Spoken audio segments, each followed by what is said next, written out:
Good morning, and welcome to Redeemer Lutheran Church. I'm Pastor Gary Lodeholt. We could just about see it with the view and with our minds.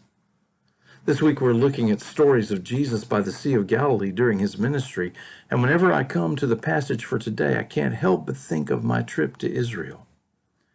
On this particular day, we had gone to the site that honors the Beatitudes in the Sermon on the Mount.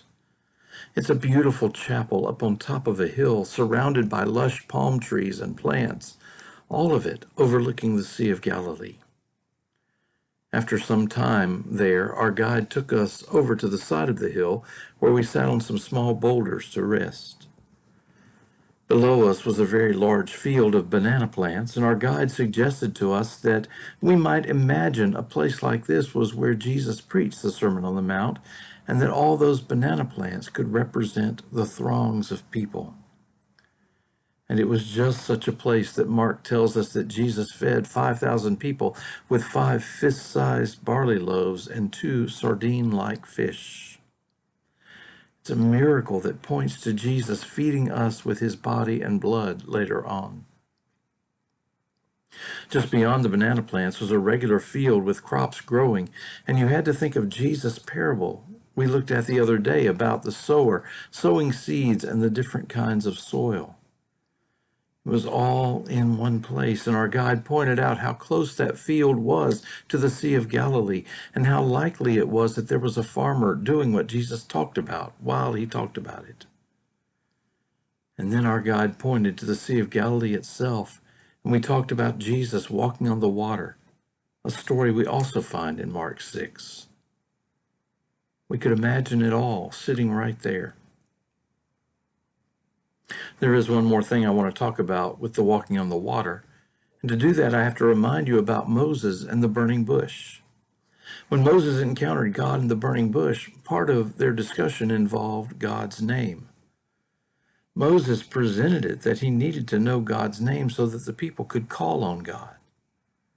But God knew what Moses was really getting at. You see, to know someone's name is to have power over them. Remember when your mother would come outside and call you using your entire name?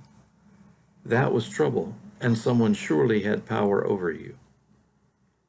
Well, Moses was really asking for God's name so that people would have power over God and could demand God to do what they wanted God to do for them.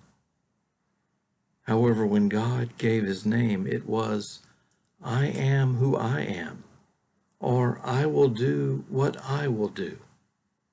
Not what you think I should do or who you think I should be. I'm in charge.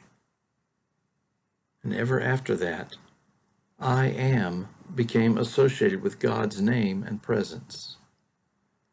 So when Jesus comes to those disciples walking on the water in the middle of that storm and they are afraid, Jesus says, "Don't be afraid.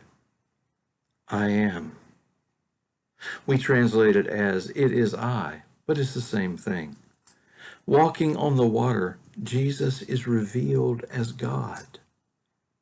And the disciples were amazed. Even so, Mark tells us that they didn't really understand this or about the loaves.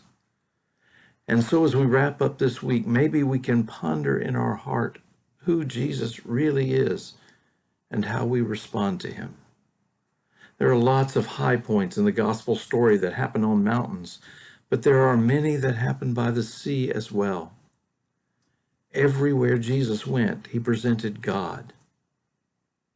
May our lights so shine that others see God too. Thanks for watching, and remember to let this day belong to God.